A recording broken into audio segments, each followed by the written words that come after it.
지난번 이제 저희가 간담회 때 말씀드렸지만, 저희 교회는 지금 오늘도 이렇게 서약식을 했고 했지만, 어떤 하나의 우리 그 교회가 지금 저는 그런 생각이 들었어요. 우리 교회가 지금 크로스로드에 있다. 어떤 갈림길에 있는 게 아닌가 싶습니다. 그러니까 생각해보면 저희 교회는 늘 이렇게 어떤 항상 갈림길에 있던 것 같기는 해요. 이렇게 장소도 옮겨야 됐고 등등.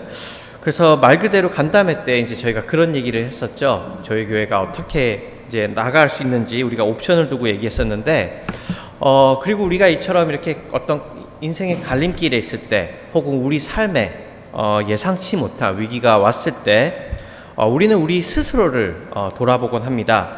지금까지 우리는 그럼 어떤 길을 걸어왔었고, 지금 우리는 그렇다면 어디에 있으며 앞으로는 어떻게 해야 되는지 말이에요. 즉 위기와 인생의 선택의 순간에서 우리는 자기의 성찰을 할 수 있다는 그런 기회를 얻는다는 것이죠. 모든 일이 순조로울 때는 자기를 돌아볼 필요는 없으니까요. 이스라엘 백성에게도 이런 순간이 있었습니다. 이스라엘 백성에게도 물론 그들의 그 짧다고 하면 짧은, 길다고 하면 긴 역사 속에 정말 크고 작은 많은 일들이 있었지만 그것 중에서도 그 이스라엘 백성들에게 가장 트라우마틱하고 우리가 정말 누구일까 하고 자신을 돌아보게 하는 시간 말이에요. 그것이 바로 이제 오늘 우리 그 지순 집사님 잘 읽어주신 그 본문에서 본 바로 이 바벨론 포로기입니다. 그 바벨론 엑사일이라고 하는데요. 사실 제가 이실직고를 하면요, 제가 이거를 이실직고를 해야 되는데, 이 본문은 제가 기억하시겠지만 3년 전쯤에 우리가 줌으로 예배를 드릴 때 제가 한번 나눴던 본문입니다. 근데 언젠가는 다시 한번 제가 이 설교를 재구성하고 싶다는 생각이 들었고, 하지만 있는 그대로 말씀드리면 이제 재탕을 해야겠다고 전문 용어로 쓰면은 생각을 했었는데, 마침 이번 주에 제가 돌아온 주에 휴가였고, 그게 이제 실질적인 이유였고요. 조금 더 거룩한 이유, 핑계를 대자면은 우리 교회 상황에 이 맞는 본문이라는 그런 핑계로 이 본문을 다시 오늘날로 비춰서 상황에 맞춰 전달하고자 합니다. 그래서 이제 다시 본문으로 돌아와서 이스라엘 백성에게 이 바벨론 포로기는 그들이 지금까지 경험했던 그 어떤 어려움과 비교할 수 없었던 상황이었습니다. 그러니까 말 그대로 아주 쉽게 표현을 하면요, 나라가 쫄딱 망한 것이었어요. 그러니까 좀 더 이제 설명을 드리자면 이때가 이제 BC 586년이었는데요. 그때 상황이 어땠냐면은 이제 북이스라엘은 이전에 망했어요, 먼저. 그리고 이제 남유다가 남아 있는 거예요. 남유다가 남았는데, 남유다는 이제 바벨론에 의해서 계속 압박을 받고 있었어요. 한 3년 동안 압박을 이제 강하게 받는 상황이었고, 이때 이제 요즘 우리가 매일 성경으로 묵상하는 예레미야 선지자는 이제 유다의 마지막 왕이 시드기야에게 계속 항복을 요청했습니다. 그게 하나님께서 원하시는 거라고, 바벨론에게 항복을 하고 그 바벨론에서 훈련을 받으라고 이제 계속 요청을 했었죠, 예레미야는. 하지만 이제 그 왕들은 이걸 포기하기 싫었어요, 자기네 나라에 대해서. 그래서 시드기야는 이 말을 듣지 않다가, 그 마지막 왕은 끝까지 이 말을 듣지 않다가 어떻게 되냐면은 자신의 두 아들이 참수되는 것을 봅니다. 바벨론이 와서 아들을 죽이고, 그걸 보고 나서 이 시드기야의 두 눈을 그냥 뽑아버려요. 왕의 눈을. 두 눈을 뽑힌 채 그는 이제 바벨론으로 포로로 끌려갑니다. 그리고 그 바벨론에서 그렇게 포로로 끌려간 채 죽어요. 굉장히 끔찍한 거죠. 그러니까 우리나라로 치면은 일제시대하고 비슷한 상황이라 생각하면 돼요. 나라를 뺏기고 굴욕적이고 아무것도 할 수 없는. 하지만 이제 이스라엘 민족에게 있어서 이런 멸망을 더 받아들이기 힘들었던 이유는 그들이 갖고 있었던 어떤 신념 때문이었을 것입니다. 어떤 신념이었냐면, 그들은 그렇게 항상 믿었었잖아요. 곧 자신들이 이 다윗의 자손이자 하나님이 이 세상을 위해 택하신 선민이었다는 것이죠. 따라서 이제 그들은 항상 이제 그들은 그런 생각을 했어요. 솔로몬이 지은 그 어마어마한 성전 있죠. 그 성전을 보면서 그곳에 이제 우리 하나님이 사신다는 믿음과 자신들이 이런 엄청난 성전에 사는 하나님이 택하신 그 선민이라는 그 생각을 갖고 있었는데, 그 바벨론이라는 그 이방인들, 자신들이 개같이 여기던 이방인들이 와서 그 성전을 아무것도 아닌 것처럼 무너뜨리자 충격을 받았던 것이죠. 그러니까 그러니까 그들에게 있어서 그것은 단순히 어떤 건물이 무너진 것이 아니라 지금까지 자신들이 믿고 있었던 그 자기가 누구인지에 대한 그 정체성이 완전히 부서진 것이죠. 여러분들도 혹시 그런 경험이 있으신가요?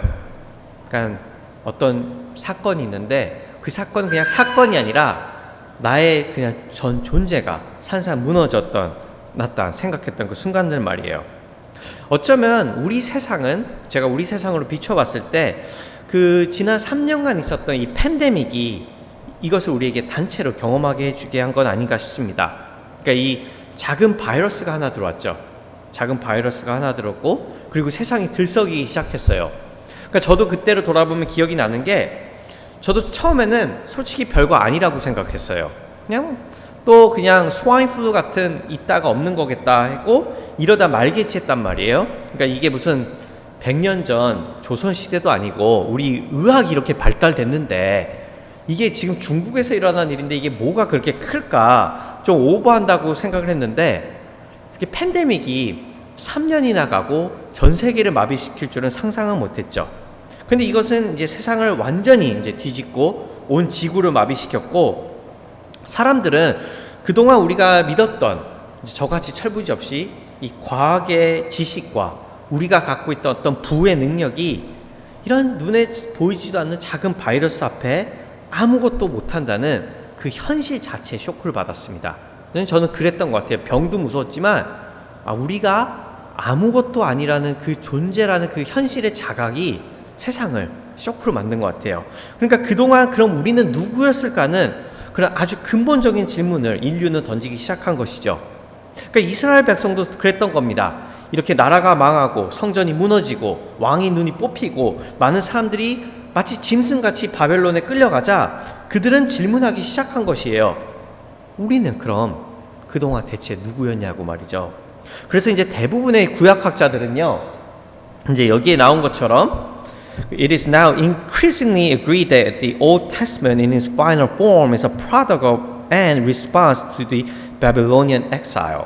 그러니까 우리가 읽고 있는 구약이 바로 이 바벨론 포로기 때 구체적으로 책으로 집필되는 과정이 있었다고 봅니다. 그러니까 이건 오해하시면 안 돼요. 이때 막 구약의 얘기를 지어냈다는 게 아니에요. 막 아담과 하와의 얘기를 지어내자 이런 게 아니라 이런 얘기들이 구전으로 전해졌었고 월 투 월 그리고 어떻게 이렇게 집필되는 과정이 있었지만 바로 이때 이제 이스라엘의 학자들이 모여서 이것을 구약이란 책으로 이제 만들자고 시작한 것이죠. 왜냐하면 자기들은 원래 누구이고 왜 이런 일이 생겨났으며 앞으로 어떻게 될 것인지에 대한 어떤 정체성에 대한 해석이 필요했기 때문이에요.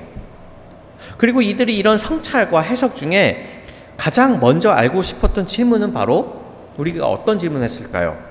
정말 하나님께서 우리를 이렇게 버리신 거라는 질문이었겠죠. 그런데 저는 처음에는 이들이 이런 질문을 했을 것 같아요. 하나님이 정말 우리를 버리셨을까? 우리 이렇게 냅두실까? 하지만 그런 질문을 하다가 저는 그런 질문을 하지 않았을까 해요. 아니, 애초부터 우리 하나님은 정말이었을까 하고요. 왜냐하면 우리가 한번 상상을 한번 해봐요. 우리가 같이 타임머신을 타고 간다고 해봐요.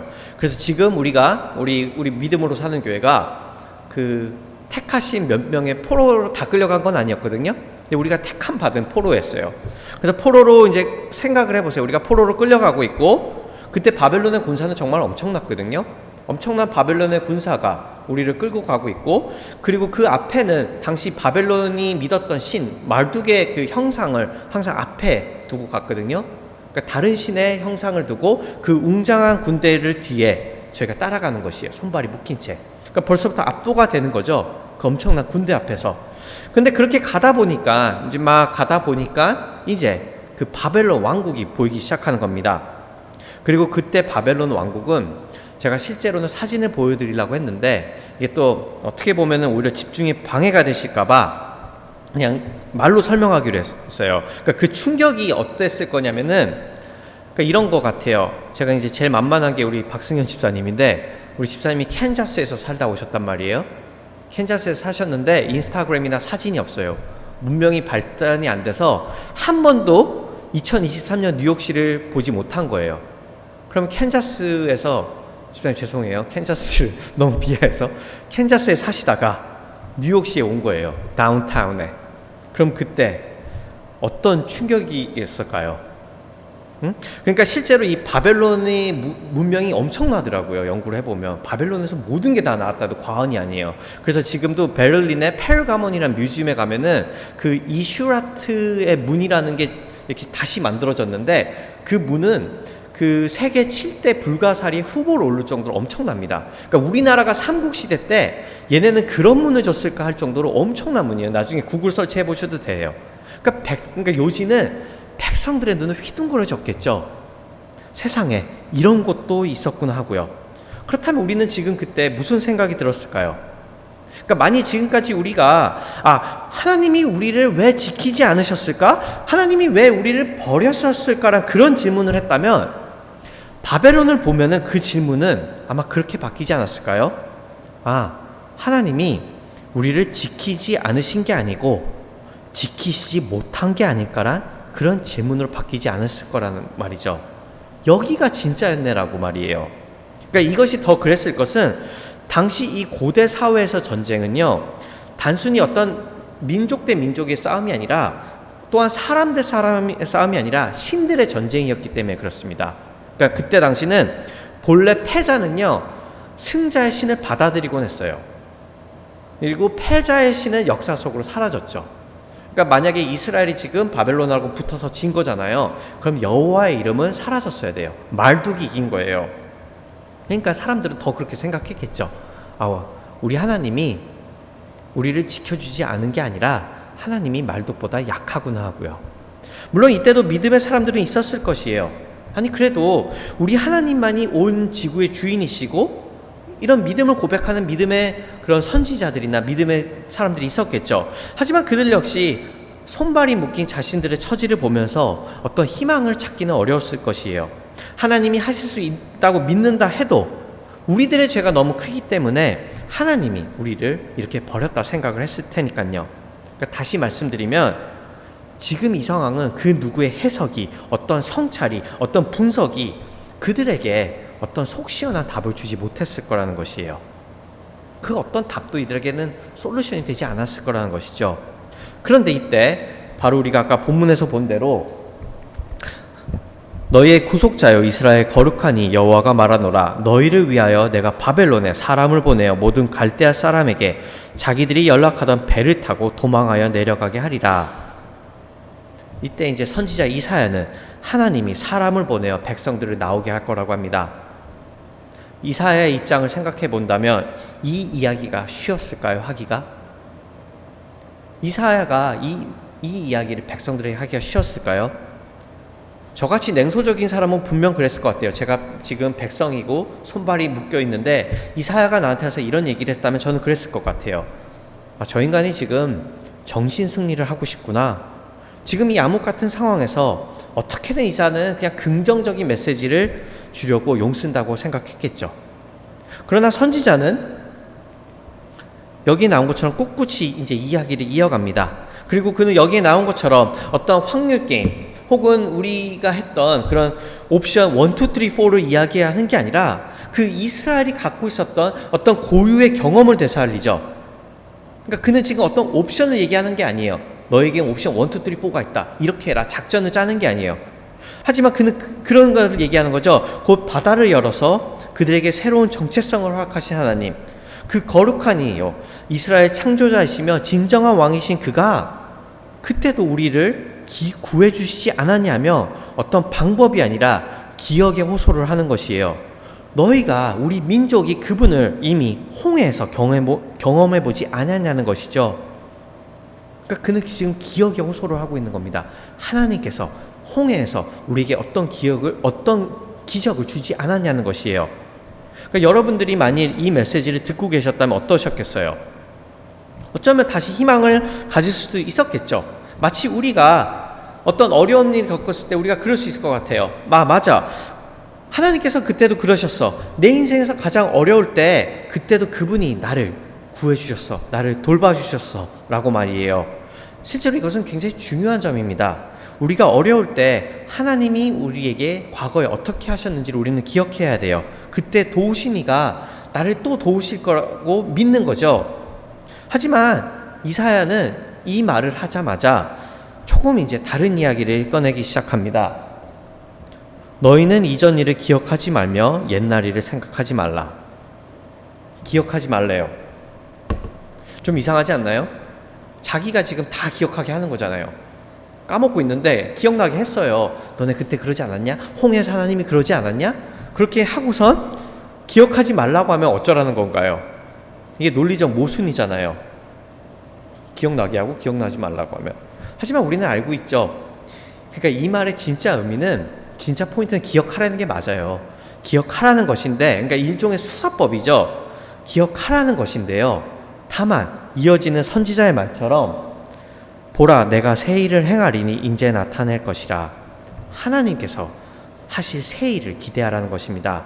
그러니까 과거의 영광에 머무지 말고, 그러니까 우리 요즘의 표현대로 하면 라떼는 말이야라고 하지 말고 하나님께서 오늘 지금 너에게 하실 그 새 일을 소망하라고 하는 것이죠. 그래서 그는 이제 새로운 그림을 백성들에게 보여주기 시작합니다. 너희는 그것을 알지 못하겠느냐? 반드시 내가 광야의 길을 사막의 강을 내리니 장차 들짐승 곧 승냥이와 타조도 나를 존경할 것은 내가 광야의 물을 사막의 강들을 내어 내 백성 내가 택한 자에게 마시게 할 것임이라. 이 백성은 내가 나를 위하여 지었나니 나를 찬송하게 하려 함이니라. 바로 하나님께서 반드시 광야의 길을 만드시고 사막에 강을 만드시는 엄청난 그림을 말이에요. 그러니까 이 상상력을 갖고 이것을 붙들고, 즉 하나님께서 나에게 물을 마시게 하실 것이고 자신을 위해 지으신 그들을 끝까지 포기하지 않을 거라는 그 소망을 갖고, 그 상상을 갖고 그 힘든 포로기를 버티라는 것이죠. 그 그림을 그리면서 버티라는 것이에요. 사랑하는 여러분, 저는 이 말이 그때나 오늘이나 참 한편으로 보면 받아들이기 어려운 메시지가 아닐까라는 생각을 합니다. 그러니까 아무 문제가 없을 때는요, 이런 이야기 듣는 거 어렵지 않아요. 그럴 수도 있겠지. 이거 되게 감동적이다. 그러려나 보다 하고 받아들일 수도 있고요. 하지만 정말 내가 손발이 묶여있다 생각할 때, 내게 보이는 곳은 오직 길이 없는 광야와 물이 없는 사막이라 생각이 들 때, 이런 메시지는 자칫하면 희망의 메시지가 아니라 그냥 뜬구름 잡는 이야기로 들릴 수도 있다 저는 생각해요. 그러니까 말은 쉽지 어떻게 아무것도 보이지 않는 광야에 대로가, 하이웨이가 생길 수 있겠어요. 사실 저는 요즘 저희 교회를 생각하면 그럴 때가 있는 듯합니다. 그러니까 물론 우리 교회가 지금 막 바벨론 포로기라고 하는 건 아니에요. 그건 이제 좀 오바죠. 하지만 우리 교회에게, 제가 생각했을 때 우리 교회의 어떤 대로가, 우리 교회가 이렇게 하면 될 거라고 어떤 고속도로가 보이는 건 또 아닌 것 같아요. 여러분들은 믿음이 있으셔서 고속도로가 보이시는지 모르겠어요. 근데 저는 고속도로가 보이지 않아요. 심지어 물이 없는데 강이 생기는 이미지도 저는 잘 그려지지 않고요. 그래서 제 짧은 생각은, 그래서 제가 저를 돌아봤어요. 그러니까 저는 항상 그러면 그런 것 같아요. 제 짧은 생각은 늘 플랜 1, 2, 3, 4예요. 저 나름 생각을 하는 거죠. 플랜 A가 있고 플랜 B가 있고 플랜 3가 있고 플랜 4가 있고, 여기서 이제 저는 확률과 효율을 계산해요. 어떤 게 확률이 좋을까? 어떤 게 효율성이 높을까? 그러면서 개척교회 생존율이, 5년 생존율이 5% 미만이라고 하는데, 우리 교회가 개척교회는 아니지만 우리 교회의 시츄에이션이 개척교회랑 비슷하니까 우리 교회가 효율적으로, 확률적으로 보면 그 95%에 드는 건 아닐까? 그런 생각이 들기도 하고, 더 나아가서 지금 이 한국과 뉴욕에 있는 미자립 교회 퍼센테이지가 한 70%가 넘는다고 하니까 우리 교회는 아직 미자립 교회는 아니거든요. 하지만 우리도 그걸 피하려면 어떻게 할까? 그러니까 제 머릿속에는 늘 이런 생각들인 거예요. 그러니까 물론 이런 생각들은 우리가 해야겠죠. 이제 앞으로 저희가 태스크 팀을 만들어서 이제 이것을 갖고 의논도 해야 될 것이고요. 하지만 여기에 하나님께서 새 일을 행하실 거란 그 기대와 그 믿음이 없다면은 이 수많은 분석과 이 수많은 고민이 무슨 가치가 있겠어요? 그렇지 않나요? 우리가 퍼센테이지를 따지고 확률을 보고 플랜 A, 1, 2, 3, 4를 한다고 쳐요.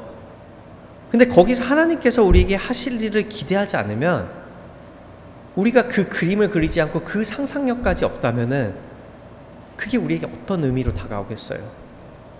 그러니까 우리들의 개인의 삶도 마찬가지 아닐까요? 그런 의미에서 여러분들과 저는 오늘 하나님께 어떤 기대를 살고 있을까요? 우리가 하나님을 떠오르면서 우리가 하나님께 기대하는 것, 우리가 하나님을 떠올렸을 때 상상하는 무언가가 있냐는 것이죠. 실제로 우리 그리스도인들은요, 존재 자체가 그때 이스라엘 백성들이나 지금이나 이 기대와 상상력을 빼놓고는 우리는 존재할 수 없는 존재들입니다. 우리가 주님께서 언젠가 우리의 이 삶을 책임져 주실 거란 그 소망이 없다면, 그러니까 우리가 살아가고 있는 이 세상 후에 다른 세계가 있다는 것을 상상하는 그 힘이 없다면 우리가 지금 이곳에서 드리는 예배가 대체 무슨 의미가 있을까요? 그렇지 않나요? 우리가 이 땅이 전부라고 생각하고 하나님께서 우리가 죽은 후에 다른 세계가 있다는 것을 우리를 책임져 줄 거라는 그 상상하는 힘이 없다면 우리가 지금 여기서 같이 예배드리는 의미가 무엇이 있겠냐는 것이에요. 그럼 우리도 이렇게 시간 낭비하지 말고 지금 이 땅에서 우리가 할 수 있는, 우리가 얻을 수 있는 그 모든 능력과 부를 쟁취하기 위해서 우리의 모든 힘과 에너지를 쏟아야겠죠. 그게 논리적으로 맞는 거잖아요. 저는 그렇기에 오늘 본문이 저희에게 아주 큰 질문을 던지다 생각합니다. 막힌 바다를 뚫으시고 길이 없는 광야에 길을 만드실 뿐 아니라 후에는 죽음과 생명이라는 어떤 바벨론과 이스라엘의 그 멀다고 하면 먼 그 간격과는 비교할 수도 없는, 한번 넘어가면 돌아올 수 없는 그 죽음의 길을 십자가라는 새 일을 통해 우리에게 행하신 하나님께서 너희가 지금 기대하는 수준은 정말 어느 정도냐고 물으시는 거죠. 마치 이때 이스라엘을 통해서 하나님께서 백성들에게 홍해를 가른 내가 이 사막에 대로를 낼 수 없을 것 같으냐? 너네가 기대하는 나는 정녕 과거의 하나님, 새 일을 행할지 모르는 하나님이더냐 물으시는 것처럼 말이에요. 그래서 사랑하는 교우분들, 하나님께서 어떻게 우리 교회를 위해서 고속도로를 만드실까요? 저는 그냥 하는 말이 아니라 진짜 모르겠어요. 제가 막 약한 척 하는 게 아니라 저는 진짜 모르겠어요. 그러니까 이거는 제가 어떤 뭐 개척교회 막 연구하는 책, 어떤 신학책을 읽어도, 어떤 개척교회를 성공했던 목사님과 상담을 받아도 해결할 수 있는 부분이 아닌 것 같아요. 그래서 좀 답답해요. 저의 어떤 분석과 계획도 될 것 같지 않으니까요. 그러니까 옵션 1, 2, 3, 4를 아무리 생각해봐도 쉬운 게 하나도 없어 보여요. 제가 되게 계산적인 사람이거든요, 나름. 그래서 회사에서 일할 때는 그런 게 있어요. 1, 2, 3, 4를 보면은 이건 한 75%는 될 것 같다. 이게 가장 안전하고, 이게 low risk 그치만 high, low risk, low reward 그 캐리고리를 만들 때도 있고, high risk 뭐 이렇게 캐리고리를 만들어서 정해서 그래서 선택을 해요. 근데 이거는 쉬운 게 하나도 없어 보이는 거예요, 저에게 물어본다면. 그래서 오늘 같이 한번 여러분들하고 나누어 보고 싶었습니다. 그러니까 이 말이 너무 무책임하게 들릴지라도 우리 교회를 지금까지 인도하신 하나님, 죽음 속에서 있던 우리를 십자가란 그 대로를 통해 우리에게 생명을 허락하신 하나님, 그 하나님 안에서 우리가 새 일을 기대해 보자고 말이에요.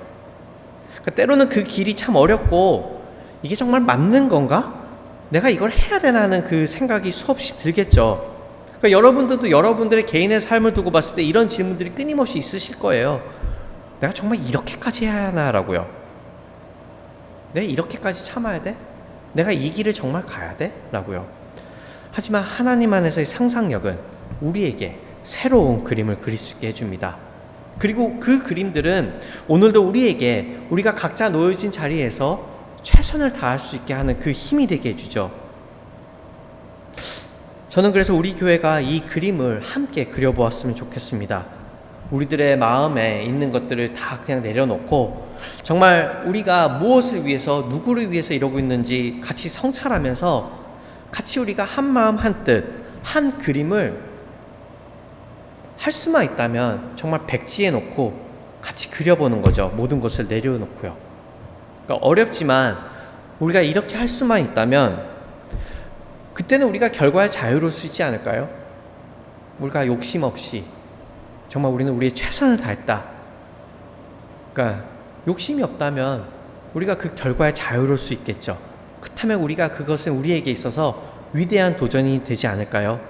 정말 그럴 수 있다면 우리를 자신을 찬송하기 위해서 지으신 그 하나님께서 우리 교회를, 우리 개인 한 명 한 명을, 우리의 삶을 책임져 주시지 않을까요?